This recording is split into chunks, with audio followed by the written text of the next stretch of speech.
Assalamualaikum warahmatullahi wabarakatuh. Waalaikumsalam warahmatullahi wabarakatuh. Alhamdulillahirabbil alamin. Assalatu wassalamu ala asrafil anbiya'i wal mursalin wa ala alihi wa ashabihi ajmain. Bapak, ibu-ibu, kaum muslimin jamaah subuh yang dimuliakan Allah, segala puji bagi Allah atas segala karunia-Nya. Salawat dan salam untuk Nabi kita Muhammad sallallahu alaihi wasallam. Bapak Ibu yang saya muliakan, di dalam Al-Quran kalau kita perhatikan, sering ketika Allah memerintahkan kita salat, itu perintah salat itu selalu diiringi dengan perintah zakat, begitu ya. Misalnya Bapak Ibu kalau baca surat An-Nur ayat 56, ya surat An-Nur 56, kata Allah wa aqimus shalah wa atuz zakah ya wa atimur rasulah la'allakum turhamun. Dirikanlah salat dan bayarkanlah zakat, gitu ya. Bapak Ibu kalau baca lagi misalnya di surat Al-Baqarah ayat 43 kata Allah wa aqimus salata wa atuz zakah warka'u ma'ar rakimin. Jadi memang begitu. Setiap Allah memerintahkan kita salat, itu selalu diiringi dengan perintah membayarkan zakat. Nah, kenapa begitu Bapak Ibu? Kenapa perintah salat itu dihubungkan dengan zakat? Satu, salat itu adalah ibadah yang terhubung dengan Allah. Zakat itu ibadah yang terhubung dengan manusia. Isyaratnya ibadah seseorang sehebat apapun dengan Allah itu tidak akan bernilai kalau dia tidak punya kepedulian dengan sesama. Itu salah satu maknanya bahwa hubungan dengan Allah itu harus berbanding lurus dengan hubungan dengan manusia. Yang kedua, salat itu tidak diterima kalau kita tidak bersih. Karena zakat itu arti harfiahnya bersih. Jadi salat itu erat hubungannya dengan kebersihan. Makanya dalam hadis riwayat Muslim, hadis dari Abu Hurairah, kata Nabi, innallaha thayyibun la yaqbalu illa thayyib. Allah itu maha bersih dan tidak menerima kecuali yang bersih. Jadi Allah itu tidak menerima apapun persembahan kita, ibadah kita, kecuali dalam keadaan bersih.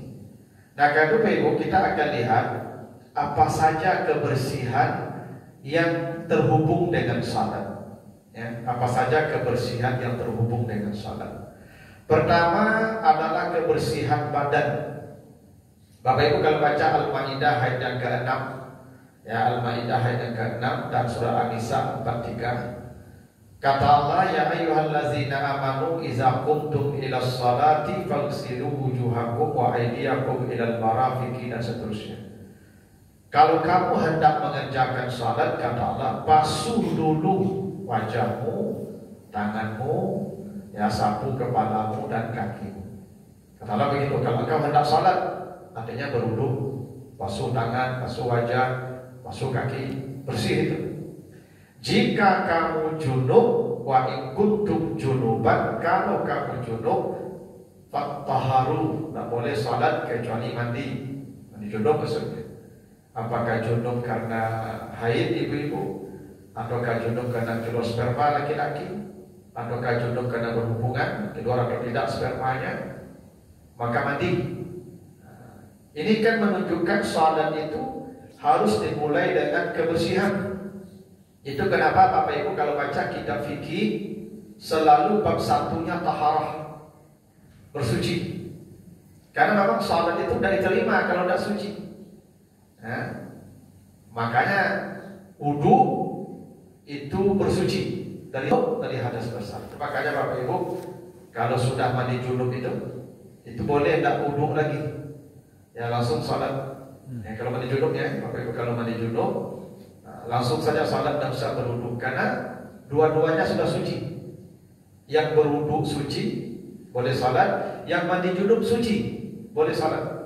Nah, cuma kebiasaan kita karena kalau nak wudu rasul-rasul nak sempurna ya, karena kebiasaan. Tapi secara hukum orang yang sudah mandi junub tak perlu lagi berwudu karena dia sudah dalam keadaan suci. Beda dengan mandi biasa. Kalau mandi biasa kan tak ada niatnya, bukan mandi junub, mandi biasa itu kebersihan saja. Karena mandi junub itu bersuci. Kalau mandi biasa itu bersih. Bersih dan suci ini beda Ibu ya. Ada orang bersih tapi tidak suci.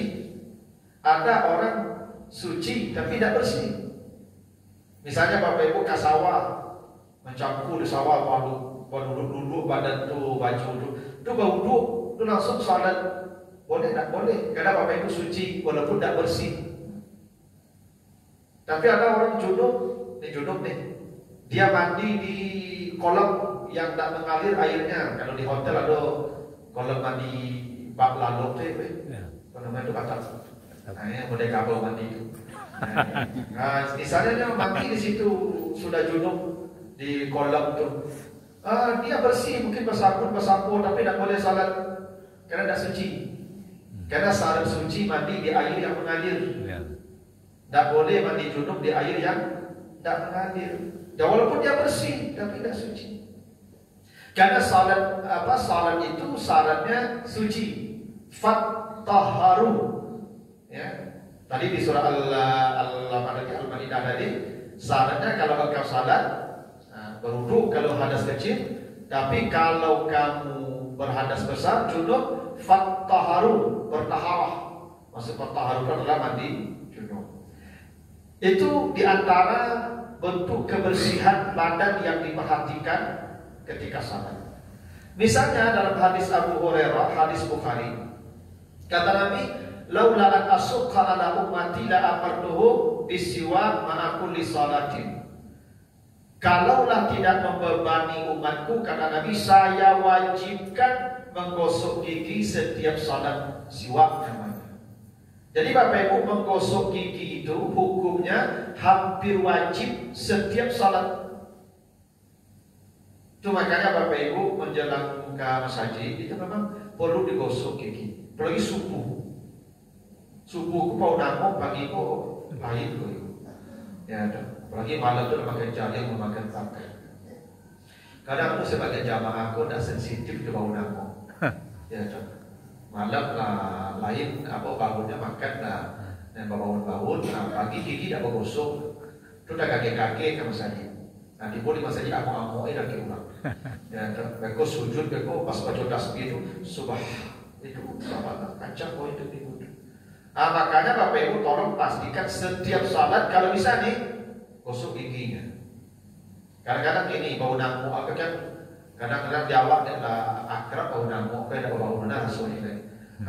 Kalau ragu ibu apa bau kurang? Yang kapak ya.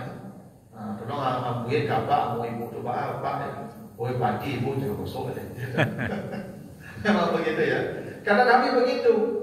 Kalau tidak membebani umatku, saya wajibkan menggosok gigi setiap salat. Hadis dari Jabir, ini hadis dari Bukhari Muslim. Man akala sauman aw salat falyatazil masjidana wal yaqut fi baitihi. Kalau engkau makan bawang merah dan bawang putih, jangan berkumpul bersama kami dan jangan datang ke masjid kami. Salat saja di rumah. Ini kata Nabi begitu. Yang makan bawang, ya, jangan berkumpul dengan kami di masjid. Tidak usah datang ke masjid, salat saja di rumah. Ini bukan berarti Bapak Ibu supaya udah kamar saji, boleh apa mau udah kamar saji asal makan bawang dan dulu dong. Ya, makan saya bawang apa boleh dan kamar saji gitu ya. Nah, ini menunjukkan betapa Bapak Ibu kalau ke masjid jangan makan sesuatu yang aromanya tidak sedap. Jangan makan jaring, makan patai itu baik kamar saji, ada tak boleh tuh. Ya. Kadang makan durian, sudah makan durian baik kamar saji itu sandau-sandau lagi udah. Itu tak boleh tuh. Ya, kan? Itu Islam sangat perhatian dengan kebersihan, di antaranya kebersihan mulut. Nah, itu makanya kata Nabi yang makan bawang jangan datang ke masjid, di rumah saja. Nah, yang kedua kebersihan yang diperhatikan dalam salat itu kebersihan makanan.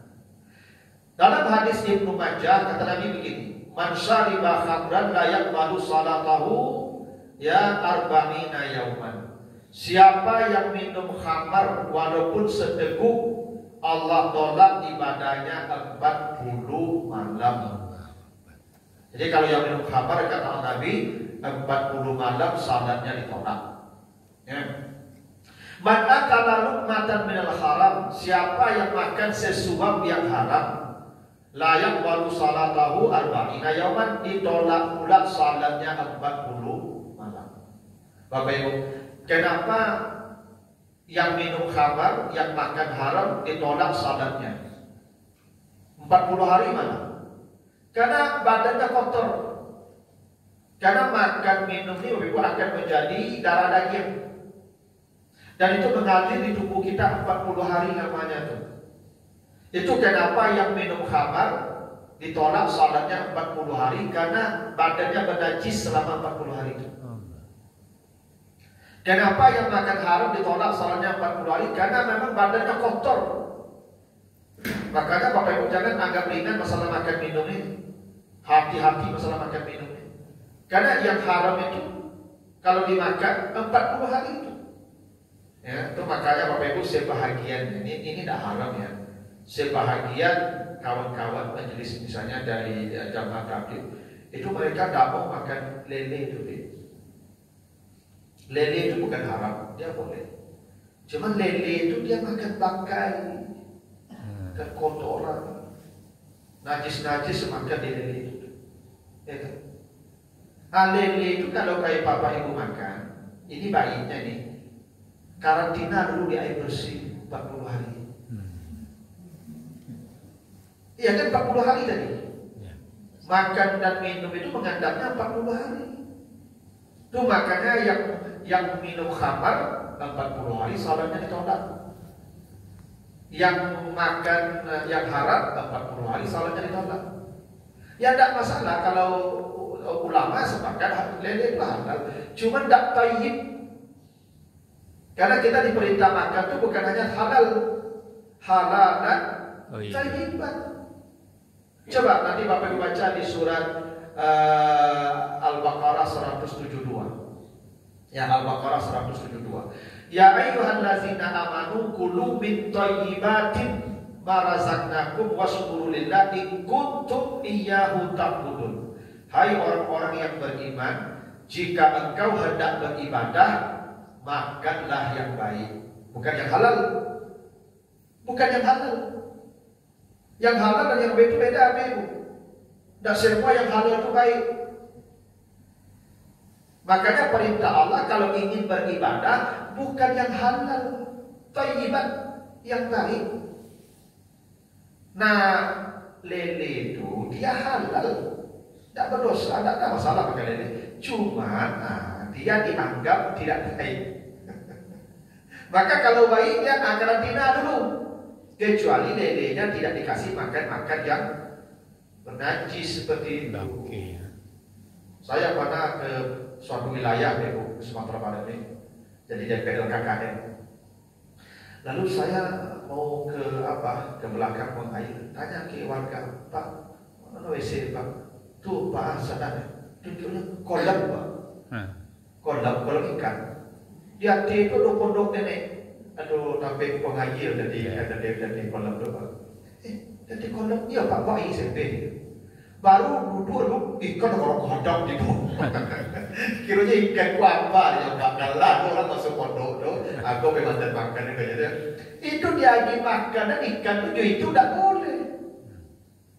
Kalau ikan menemukan itu di sungai di tempat hidupnya itu biasa. Tapi itu makanannya tak boleh. Najis. Memberi makanan ke hewan najis tak boleh. Kalau mau juga ikan itu dimakan karantina lalu di air bersih sampai 10 hari. Karena begitu kata Nabi, yang makan, yang minum khamar 40 hari salatnya ditolak. Yang makan haram 40 hari itu 40 hari baru bersih. Itu. Itu artinya ibadah itu berhubungan dengan kebersihan makanan. Itu makanya tadi kata Allah makan yang baik-baik.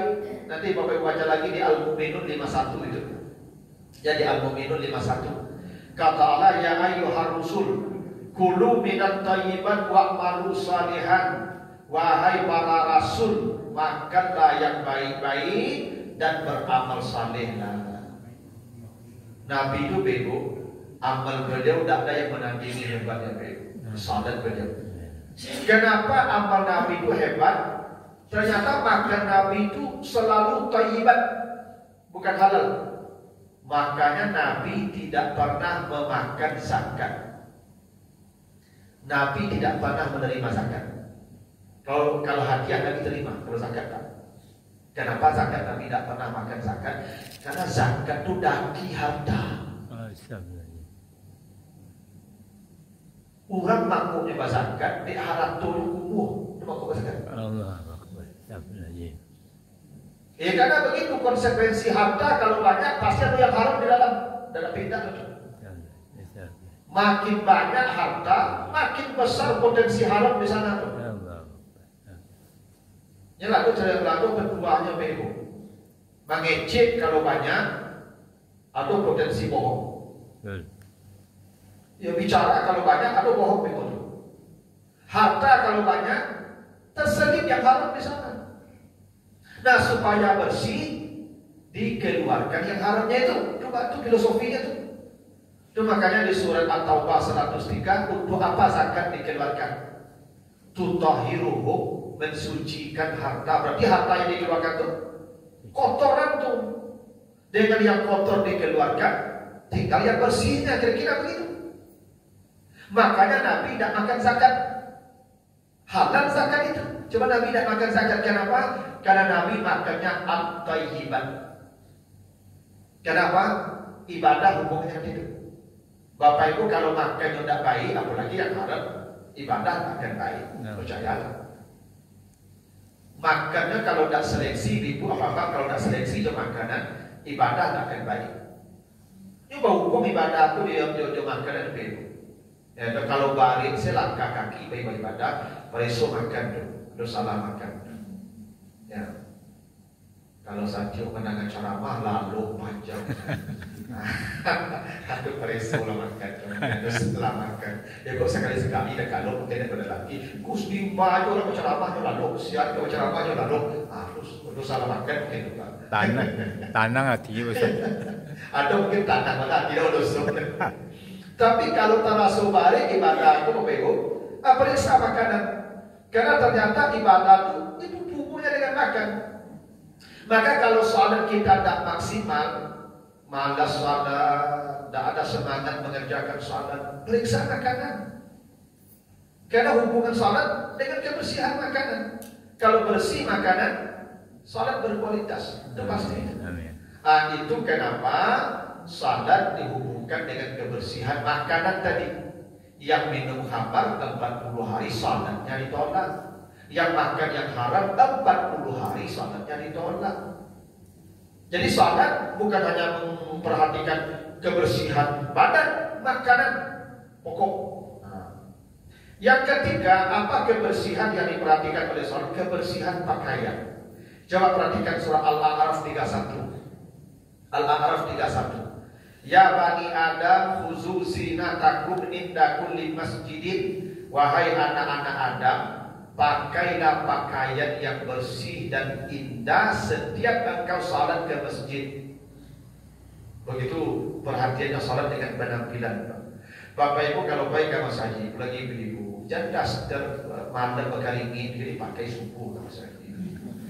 Ya tukar karingin mandal lalu bangun. Kadang ibu gua, iya dari buku ibu kena, tapi mahal ibu sudah tukar.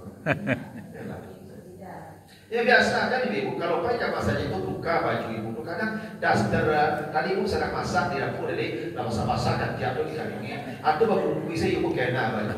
Ampun. Coba ibu kalau pakai ibu, ada orang sembahyang bangun badannya, bajunya selesai, tidak hilang khusyuk ibu sembahyangnya, hilang itu. Makanya sensitif lah ibu kalau kamu saja. Ya, kan ibu kau mau kecil, kami ibu kau alasannya mau buku ibu kena. Terus kalau kami kan apa? Tak masuk apa kan begini. Awak kau pak, Kalau aku, awak kan tak, misalnya pakai baju koko, baju batik, itu kan tak sekali pakai sekali cuci tu. Tak pakai bego kini suruh, itu asal pakai balik rumah. Tak sekali pakai cuci langsung tu. Apa-apa kalau pakai baju lah kali-kali, satyo kau pakai itu gantiannya itu. Iya, kalau rapi gantiannya ganti lah dia pakai itu. Ya lah.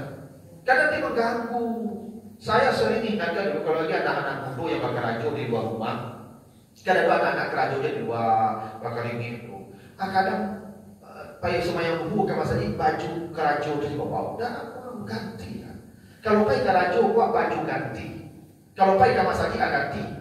Kadang-kadang ada nampak dari hari-hari aku ceramah di kantor-kantor itu kalau hari Rabu atau hari Kamis. Itu bapak ibu ada kegiatan senam di kantor kan. Namun senam dah basah baju di kali ini. Ada buka baju payah masa ini luhur semuanya baju senam dia pakai. Pagi bangun di baju rumah. Kalau tidak lagi baju bandang itu kan baru lahir juga. Ya kan? Makanya kata Allah, kalau engkau pergi ke masjid salat, pakai pakaian yang bersih dan indah. Indah itu penting juga Bapak Ibu. Jangan Bapak Ibu tampilan ya walaupun berasi tapi tidak indah itu tidak dinamur itu. Makanya apa-apa kalau kapai ke pasar ini belum cari di buku kacu. Ikut baju aku boleh cocok kowe. Lepas kowe. Itu cari indah. Sekarang apa-apa kok baju cuma merek-merek di belakang. Yang merek-merek di belakang ini baju ulang di belakang. Apalagi merek itu kadang-kadang sakit hati. Yang membaca gila ada baca itu tulisannya itu yang membaca gila anda kamera punya depan tu abangnya pakai pakaian yang indah itu standar Pak, standar. Aku pakai batik pakai indah standarnya tu. Kadang ada apa-apa kok mau nabe pakai kawas lagi semuanya pakai kaos oblong udah tu kalian pakai pun lagi rapi pakai ya. Coba kalandang saya baju dipakai cuma saja. Yang kata Allah itu indah, bersih, wangi.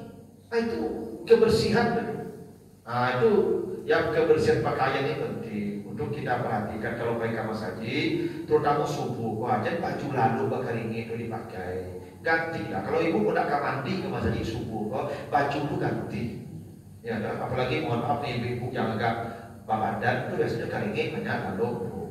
Kalau ibu yang kuri yang lain pada cara pakai ini dulu. Padat banyak kali ini. Agak tidak bagi ini pakai. Nah yang terakhir kebersihan yang diperhatikan salat itu adalah kebersihan salat itu sendiri. Bagaimana maksudnya ke salat itu sendiri kebersihannya? Ini hadis dari Ubay bin Ka'ab, hadis riwayat Abu Dawud. Apa kata Nabi? Ya hadis Ubay bin Ka'ab riwayat Abu Dawud. Wa'lamu anna salatar rajuli ma'ar rajuli azka min salatir rajuli wahda. Wa inna salatahu ma'ar rajulaini azka min salatihi ma'ar rajuli. Wa maka surah ahabbu ila Allah azza wa jalla. Kata Nabi, ketahuilah salat seorang bersama satu orang, artinya berjamaah tuh. Cuma dua orang saja, imam cik, makmum cik. Lebih bersih dari salat sendiri. Nanti begitu. Salat seseorang bersama dua orang. Nah sekarang sudah bertambah nih. Satu imam dua jamaah. Lebih bersih dari salat satu orang bersama satu orang. Makin banyak jumlah jamaah itu, makin bersih salatnya. Apa maknanya itu? Ibu bapak kalau ingin salatnya bersih, berjamaahlah. Kalau ingin lebih bersih lagi, cari masjid yang jamaahnya banyak.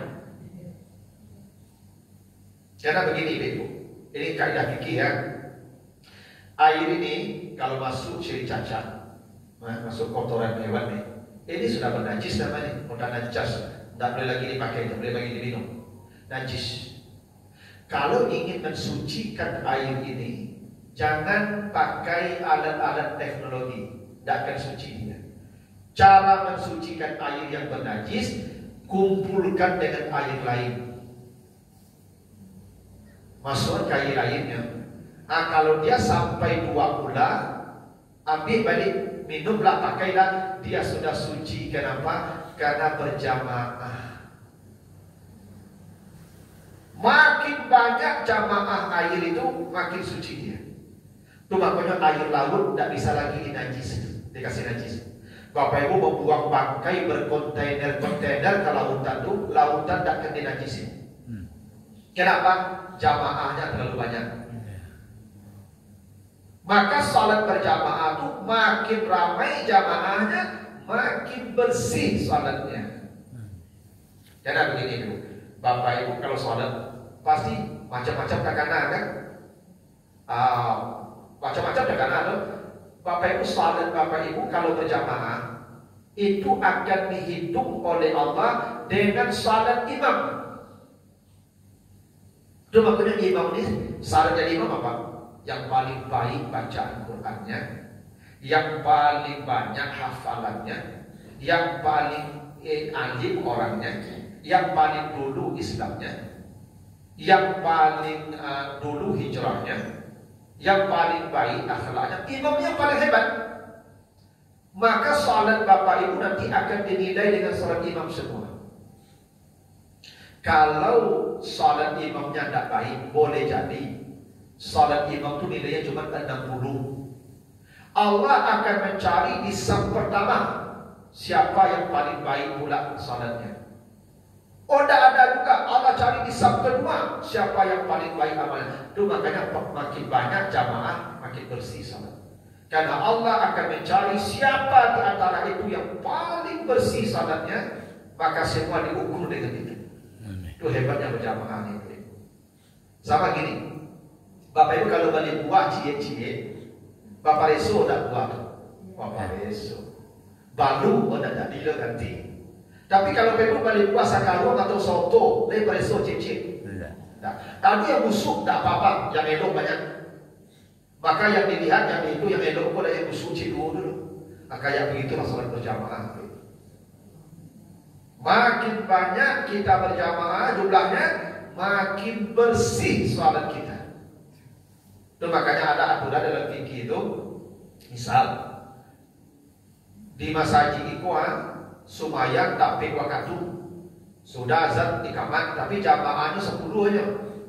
Di masjid Sabala sumayang jamaah lambe setengah jam dalam beknya, tapi jamaahnya 100. Lebih rancak kapai jamaah yang banyak terlambe daripada yang sakit tapi di awal waktu kena jumlah.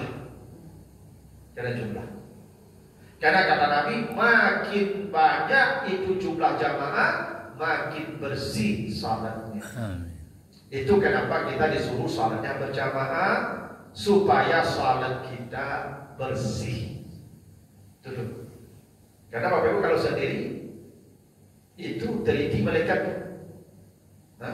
di persona dulu. Kalau berjamaah tak kolektif. Yang dilihat cover saja, cover imam. Itu makanya saya jadi imam itu yang paling bersih bacaannya. Itu makanya bapak yang lada pagi gila dia jadi imam dulu. Dan dulu bacaan dulu. Semua jadi imam yang langko ada ucapnya sebab bersih bacaan. Nah begitu. Nah itulah Bapak Ibu ya, kenapa salat dihubungkan dengan zakat ya. Zakat itu artinya bersih, bahwa memang salat itu menuntut kebersihan. Kebersihan badan, kebersihan pakaian, kebersihan makanan, hingga kebersihan salat itu sendiri. Nah itulah Bapak Ibu ya, pesan pagi ini. Ada pertanyaan Ibu ya? Ada Ibu silakan. Waalaikumsalam. Mengenai zakat tadi, Jakarta itu kan harus dikeluarkan zakatnya. Apabila misalnya ada yang tidak membayar zakat untuk hartanya itu, apakah hartanya statusnya itu menjadi haram? Ya harta kalau tidak dikeluarkan tidak bersih. Kan begini, khuz min amwalihim sadaqah. Tariklah zakat mereka, disuruh tarik. Itu kenapa dalam zakat ada amil. Amil itu petugas yang diberikan wewenang oleh negara untuk merampas dalam tanda kutip. Kalau orang ini tidak mau melakukan zakat, dia sudah wajib zakat, tarik paksa. Itu tugas amil, itu amil namanya petugas penarik zakat. Ditarik, karena kau orang kayu, Beda ke pajak. Kalau pajak itu saluran udah lampu itu. Dan itu di sini kayu. Kalau zakat orang kayu. Yang tidak mau berzakat tarik. Tujuannya bukan menzalimi dia, mensucikan harta dia dan mensucikan jiwanya dari sifat kikir, dari dosa-dosa. Makanya orang kalau tidak mau berzakat berarti hartanya kotor. Kalau hartanya kotor, dia tidak akan tertarik beribadah tuh. Coba Bapak Ibu kalau baca surat At-Taubah 18, ya At-Taubah 18. Siapa yang akan meramaikan masjid? Innama ya'muru masajidallah. Siapa yang akan meramaikan masjid? Salah satunya wa ataz zakah. Orang yang selalu membersihkan hartanya. Jadi orang datang ke masjid itu orang yang hartanya bersih. Orang yang hartanya kotor tidak akan datang ke masjid. Karena tempat suci. Ini tempat suci. Hanya orang suci yang bisa ke sini. Orang yang tidak suci, termasuk haratonya tidak suci, tidak akan datang ke sini. Maka jangan heran Bapak Ibu. Saya pernah Bapak Ibu masjid di Bapak Ibu di komplek elit. Orang kayu-kayu sekitar masjid itu. Tapi isi masjid itu tidak marah incin. Tidak marah orang sana. Aku tidak berdua lebih. Aku tidak alami masjid di situ. Boleh jadi harato pun tidak barasi. Karena harato pun tidak barasi, jalan ke masjid tidak tampak. Allah akan tutup untuk dia. Karena masjid ini terhubung dengan zakat. Tuh di At-Taubah 18. Masjid terhubung dengan zakat. Yang berzakat akan ke masjid, yang tak berzakat tak akan ke masjid. Itu artinya kebersihan harta memang berkait dengan semangat ibadah, termasuk semangat di masjid ini. Bapak Ibu kalau tidak bersih hartanya, tidak akan ramai, tidak akan meramaikan masjid. Tidak percayalah, diundang pun ke masjid tidak diboleh. Baru masuk di masjid, azan dadana, oto atau di rumah aku hujan dari, aku tidak diboleh ke masjid. Harta aku tidak berasi. Dan heran Bapak Ibu tuh, mana orang duduk rumah saji, rumahnya rancak, oto rancak, tapi kok kaya ke saji. Boleh jadi rahasianya itu di At-Taubah 18 tuh, harato dan barasi. Kalau harato dan barasi, tidak tertarik ke tempat seperti ini. Itu makanya kata Allah, innama ya'muru masajidallah man amana billah wal yaumil akhir wa aqamas salat wa ataz zakah. Hanya orang yang hartanya bersih yang akan datang ke masjid. Yang hartanya kotor tidak akan datang ke masjid. Ya kalau harta kotor, nah pastilah nanti bermasalah kotor. Gimana nanti dia akan selamat? Karena Allah maha bersih. Kalau mau pulang kepada Allah bersih, tidak bisa kotor. Mana Allah terima? Innallaha thayyibun la yaqbalu illa thayyib. Allah maha bersih. Apapun yang datang kepada Allah harus bersih syaratnya. Yang tidak bersih tidak terima. Gitu. Nah makanya untuk membersihkan dia itulah dipaksa dia berzakat. Itu makanya khus ambil tarik ya supaya mereka bersih. Begitu. Itu makanya di masa Abu Bakar kalau ada orang tidak mau beri zakat diperangi, dibunuh kalau tidak mau zakat.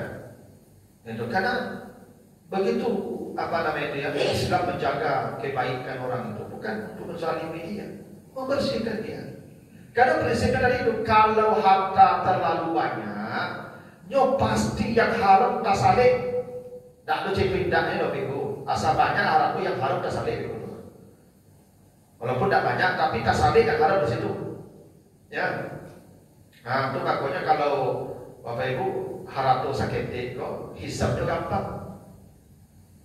Kalau harap banyak, tak ya hisapnya. Karena saleh-saleh yang haram itu masih banyak. Nah maka zakat yang bisa membersihkannya itu. Nah itu dulu Bapak Ibu ya, mudah-mudahan ada manfaatnya. Berkurang. Ya Pak. Ya silakan. Waalaikumsalam.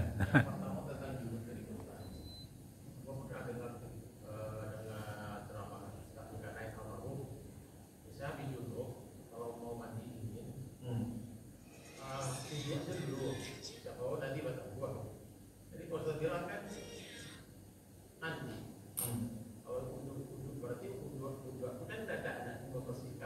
Ya. Itu yang pertama. Dan kedua, pakaian bersih lagi ya. Ada lagi tentang warna, ada isinya lagi warnanya diutamakan putih. Lagi hitam atau bersih. Dari alat korek lagi kalau kan putih. Dia tahu. Kemudian ketiga tentang bawang tadi kok. Orang putihnya pun masak pasti pakai bawang. Tentang waktunya barang aku itu. Tidak ada masakan tidak pakai bawang. Nah yang ketiga sudah perlu bisa. Jadi man akala sauman, siapa yang makan bawang. Dulu orang Arab itu bawang kok punya mantah sebab cuma timun. Makanya umat Nabi Musa minta sayur mayur kan ketika dikasih mana dan salwa. Apa kata umat Nabi Musa? Kami tidak bisa lagi makan mana salwa terus. Berilah kami timun, bawang, begitu kan? Berarti timun dan bawang itu sama-sama dimakan mentah. Ada bawang bombay, orang-orang situ suku makan bawang itu makan mentah. Apa kalau makan bawang itu baunya mau ada? Baunya. Cuma kalau bawang di awal kan tidak baunya lama. Bau yang itu pun sengenek. Ada apa-apa tidak makan bawang nak boleh bawang sebagai bumbu. Yang makan bawang itu baunya bawang itu. Ibu cobalah, ada ibu saya dikasih tahu. Jadi kalau ibu mengalami gangguan di pencernaan apa segala macam, makan bawang putih. Pagi dia makan bawang putih. Ya, atau mungkin ada saraf-saraf terjepit itu, katanya bagus tuh. Ya bawang putih makan. Cuma ibu makan bawang putih itu gak secek, itu nak kena kamu cong ibu tuh, udah tanggung baunya tuh. Itu maksudnya begitu tuh. Kalau di awal mungkin tak bawang lompat jariak, katanya. Intinya jangan memakan yang aromanya tidak sedap lalu datang ke masjid itu tidak boleh itu. Kalau mau bersihkan mulut. Makan permen sekarang kan ada pak permen yang bisa menghilangkan aroma. Makan permen dulu, baru beko ke masjid. Jangan pak langsung sudah makan batai jariak itu ke masjid langsung jangan. Nah, itu ada permen sekarang yang bisa menghilangkan aroma. Itu tidak mesti pak tunggu 2 jam 3 jam baru ke masjid itu tidak. Boleh sudah makan jariak itu ke masjid, tapi makan permen. Jangan aroma bunyinya timbul di masjid mengganggu orang. Tidak boleh. Maluin balik orang dia bilang busuk orang semuanya dengan. Nah itu bukan caranya apa. Pokoknya apa usahakan minimalisir bau mulut kita kalau di masjid. Kalau tadi makan aroma yang tak sedap. Yang kedua, warna pakaian memang Nabi mencintai warna putih. Makanya kafan juga warna putih disuruh Nabi. Kenapa warna putih dicintai Nabi? Karena warna putih itu satu, dia tidak mengganggu orang. Ibu-ibu kalau pakai mukena yang warna-warni yang mencolok tuh, orang di belakang tak ganggu. Allahu Akbar. Menjadi mukena ibu. Lima aja lagi guys. Cari model pun sombong ya. Mereka aku semuanya di rumah. Ada waktunya kamu saja kau pakai yang netral. Yang putih tak dipikir orang putih, tak dipikir orang. Tapi warna-warni mana orang di belakang dia pikir tuh pasti dia pikir lagi ibu kenapa kawan enggak menggaji, dia nyuruh memang. Abeko sudah assalamualaikum dia kami langsung mama dia satu langsung terus langsung bayar dia pikir tadi dulu. Makanya pakai yang putih. Memang begitu. Yang kedua yang putih ini kalau kotor kelihatan langsung. Kalau hitam mau diambil ke buah 2 minggu udah hitam ya. Ya tak, sebulan dipakai cikoi warna. Bangun sebekor itu. Tapi kalau putih, putih itu langsung nampak bumbunya daging, nampak langsung. Itu maka Nabi cinta warna putih karena bersih. Langsung nampak kalau dia kotor. Kalau dia kanai benda yang najis, nampak langsung. Kalau pun nampak langsung.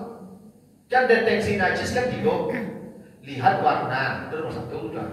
Tidak berwarnanya, bangun. Tidak berbaunnya, raso. Kalau putih, langsung nampak warna. Kalau yang iko pun tidak bisa nampak. Iko kalau kanai najis kan tidak bisa warna jadi itu hitam. Acara itu pun. Oh, tidak berbaun dosen aja deh. Asin ayo. Kalau dalam beda asalnya memang asin nanti jual. Ya bisa jadi ibu mau kena ibu hitam, cucu begendong dari kirunya pipis, ibu ragu, ibu kena kan pipis nah. Acaranya jadi dan nampak lah. Itu ada tuh yang lulusan akhirnya asin aja asin ganti. Mama itu kan. Ada makanya Nabi suka warna putih. Bukan berarti warna lain itu tidak bagus. Baik warna lain tapi putih itu lebih dicintai Nabi gitu. Ya. Nah yang pertama tadi soal Juno. Ibu bapak suci dua jalannya. Karena hadas kedua, yang kecil berwudu. Kalau ibu nak kantui berwudu. Kalau menyentuh lawan jenis itu berwudu. Tapi kalau junub tidak bisa berwudu. Ya, la taqrabus salata wa antum sukara hatta ta'lamu ma taqulun wa la junuban illa 'abiri sabil hatta taghtasilu. Udah An-Nisa 3 itu. Kalau kamu junub, maka jangan pernah masuk ke masjid, apalagi salat. Masuk masjid apa nih? Sebelum kamu mandi, bukan berwudu, mandi. Kalau sudah mandi, salat lagi. Berarti sudah mandi junub boleh salat. Karena hadas dua, yang kecil berwudulah, setelah wudu salatlah. Yang besar mandilah, setelah mandi salatlah. Itu makanya setelah mandi junub tidak perlu lagi berwudu. Cuman memang ada hadis Nabi misalnya, kalau bapak ibu mohon maaf nih berhubungan suami istri malam, mungkin ada jam 2 atau sama jangan mandi, tidak baik mandi malam tuh, berwudu baru tidur. Tapi kalau habis misalnya bergaul suami istri itu siang atau apa, mandi langsung. Maka kata Allah tadi di Al-Maidah ayat ke-6 itu, in kuntum junuban fattaharu. Jika kamu junub langsung mandi, karena fatu maknanya takkib, langsung mandi. Itu makanya di kampung apa udah pulih perempuan awak kalau junub tu payo ka basah tanah yang wa injak ko menguntu awak. Kalau perlu mitos tu. Dado tanah untuk. Tapi orang dulu menakui awak supaya jangan menganggap remeh aturan Allah. Dulu orang Yesus dulu bijak pakai. Awak dulu kalau duduk di janjang pakai cil. Jangan duduk beko tak ko harimau beko harimau barang ko. Tapi kalau duduk di janjang orang kalau berani dan duduk di janjang, tapi bijak orang beko. Ada kecil tak ko harimau kali Yesus. Dai. Duduk di bantal, di bantal, duduk di bisui ko beko. Dah. Kalau kecil dia di bantal duduk tapi kan tu kapando tu. Segala nak bunyi macam ada. Tapi dia di bisui ko beko capat su. Asal dia tadi itu kalau junub mandi lu ya, jangan pegang kamari kalau junub, tidak beli ke pasar kalau junub, beko menyumpah tanah tu. Karena perintah Allah kalau kamu junub, fattaharu, fatu maknanya takkib langsung mandi. Jangan ditunda-tunda mandi junub, mandi. Ya, walaupun kalau ditanya boleh tidak habis junub langsung pegang pasar. Peganganku sudah junub boleh, cuma Allah menyuruh lebih baik langsung mandi, fattaharu. Tidak boleh lama-lama dalam keadaan junub, Bapak Ibu. Bahkan kalau bisa Bapak Ibu ya, kita ini kemana-mana dalam keadaan suci, berwudu. Karena kita tidak tahu ajal kita datangnya kapan.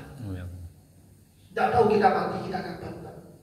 Keluar rumah itu boleh jadi kita pergi menjemput ajal kita.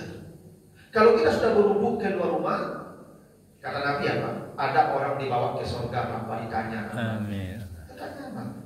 Sahabat bertanya, kok bisa ya Rasulullah? Ghurran muhajjalin min asari wudu, karena matinya ada bekas-bekas wudu. Jadi bekas wudu itu yang membuat wajahnya cahayanya terang nanti di akhirat. Malaikat tidak bertanya lagi amal yang dibawa ke surga. Ya Pak. Ya orang junub itu yang keluar itu kan suci ya Pak. Karena kalau benar-benar bisa Nabi ada sperma lengket cuma dikeruk aja enggak. Ya. Di mana letak kotornya di perbuatan? Yang sperma tidak najis. Sperma itu suci. Kalau najis sperma najis kita semua. Beda kita dari sperma. Sperma itu tidak najis, beda dengan buang kotoran. Kalau kotoran tempatnya lain. Itu lambung pencernaan itu dampaknya. Kalau sperma dari sulbi. Beda apa? Beda. Makanya sperma tidak suci. Dan dia junub umum karena memang itu sebab-sebabnya berhubungan suami istri, apakah keluar sperma atau tidak. Mohon maaf nih ya. Bahkan walaupun dalam tanda kutip nih hanya khasfahnya yang masuk, lari dia bisa jadi Pak. Baru kampung kandang Pak. Ya kan, lari langsung. Kau bisa jadi satu, tetap junub. Ini tidak mesti keluar sperma. Atau memang mimpi Pak. Tidak ada berhubungan dengan mimpi basah. Junub. Ibu haid. Tidak ada berhubungan. Tapi junub. Itu memang Allah sebut begitu. Nabi sebut begitu. Junub itu ini. Nah kenapa misalnya orang yang berhubungan suami istri walaupun tidak keluar sperma Ustaz baru kan baru permulaan saya baru lagi junub. Ya memang itu aturan. Itu aturan. Ya, kalau agama ini kadang-kadang tidak seluruhnya bisa dijawab dengan logika Pak. Kalau satunya agama dengan logika susah juga Pak. Apa ibu tak kantui dan dibasuh buku, jamu buku juga kantui itu Pak. Ya. Dan tapi kantui tidak basuh loh Pak. Ya. Ibu tak kantui, buku suruh basuh. Kayak jamu buku juga kantui cuma. Tak berhubungan buku juga kantui itu. Tapi Pak buku dibasuh, perintah begitu. Perintah salah. Tanya kerajaan sudah deh. Jangan seluruhnya agama pakai kuat. Agama kok ya memang ujian. Kalau Allah suruh begitu tidak masuk akal sudah. Subuh 2 rakaat, isya 4 rakaat, awal latih Pak. 4 rakaat, subuh jago lalu. Kalau tidak subuh sampai isya 2. Lebih capek kerja isya tu. Subuh ada mohon bawa. Ya tak gua mohon. Tapi begitu perintah ya sudah, begitu perintah kerjakan saja. Tidak selalu harus dengan akal. Tapi junub itu sebabnya. Sebab junub itu berhubungan mimpi bagi laki-laki basah, haid, ibu. Kalau itu kondisi itu pasti junub. Mandi dan cara lain mandi bersucinya dengan mandi. Gitu. Dan mandi junub ini aturannya banyak Bapak Ibu. Perlu diketahui bagi anak-anak muda-muda yang ke rumah tangga. Walaupun tidak berumah tangganya pasti haid perempuan. Yang pasti junub mimpi basah kalau laki-laki belum berumah tangga. Perlu aturan mandi junub kok warna-warna dipengerti kau. Tak sah mandi junubnya haram beribadah. Itu konsekuensinya. Dan ditolak seluruh ibadahnya nanti. Jadi tak boleh mandi junub ni. Kalau tak sah mandi, kadang-kadang apalagi mandi basirah Pak. Kau kadang tali gua jarang kan air yang bagian-bagian gua. Tak sah mandi junub ni. Tak sah. Kalau mandi junub pun tak boleh satu bagian tubuh pun yang tidak kena air. Bahkan di hidung aku kena air tadi gua. Bibi ibu tu wajib kena air. Ibu ada mandi junub bagi sudah pakai lipstick kan mandi junub. Tak sah mandi junub ibu tu. Itu basah. Kalau tak sah ibadah ibu tak tolak, ditolak, tak terima. Kalau ibu dah suci, dia terima ibadah yang dah suci, haram menambah ibadah. Ada masuk mandi junub tak boleh mandi dari siso. Orang mandi junub. Menolak apa ibu junub suami istri Pak. Lampu mati, PDAM mati. Tak bisa air SMP ada. Itu mandi apa dulu. Terus lagi ibu mandi, ibu tak sah mandi ibu. Apa sah mandinya? Ibu tak sah kan ibu mandi di siso mandi junub orang. Tak boleh. Tak boleh. Atau ibu mandi itu apa? Mandi itu sesuai ibu tak boleh. Caranya apa? Dua bagi 2 itu. Setelah bagi 2, aku tik bagian nampak lo itu mandi lu ya itu. Habis kau apa mandi cek lain lah. Sah. Atau kata Nabi mandi bersama. Kalau bagi 2 mandi itu cek mandi. Jadi SMP-nya apa junub ibu junub mandi berdua saya lah. Kena cakap mandi berdua ibu bersih masa gosok-gosok punggong gitu. Walaupun ada apa-apa mesti udah kayak jadi mandi lalu saja. Dia nak cakap Pak, kalau dua-dua, kau nak cakap dua-dua, kau mandi berduanya. Aisyah, Nabi dengan Maimunah itu kadang mandi berdua tu. Kalau Nabi itu ada 22 tahun, tak apa-apa. Itu harmonis tu, mandi bersama. Ya. Maka Nabi itu mandi bersama, makan bersama istri. Makanya Nabi kadang menjilid tangan istri kalau makan bagai untuk menambah keharmonisan makan. Bukan cuma otak-otak makan, tapi menjilid tangan orang luar tu menjalani cuci tangan. Itu kan Nabi harmoni ibu. Ibu kalau ingin harmoni itu lah mandi bersama jawab makan giling tangan ibu. Tak kau cakap ibu di rumah dapat saja orang. Nah, saya pakai di kiri tangan dia pakai, nah, Ako kan. ya cuma lah. Ya tapi ibu dia pakai latihan itu kita pakai kalau lucu kita muncul apa dari. Pak sudah tapi Pak kayak siapa kilo kawan. Panen kalau dari ide. Kalau tahu alhamdulillah. Nah begitu ada Bapak Ibu ya. Mudah-mudahan dapat manfaatnya lebih kurang mohon maaf. Amin. Subhanakallahumma wa bihamdika asyhadu an la ilaha illa anta astaghfiruka wa atubu ilaik. Assalamualaikum warahmatullahi wabarakatuh. Waalaikumsalam. Terima kasih Pak Ustadz tadi ceramahnya Ustadz Sufyan Hadi guys, tentang junub dan sholat dan zakat. Jangan lupa. Terima kasih untuk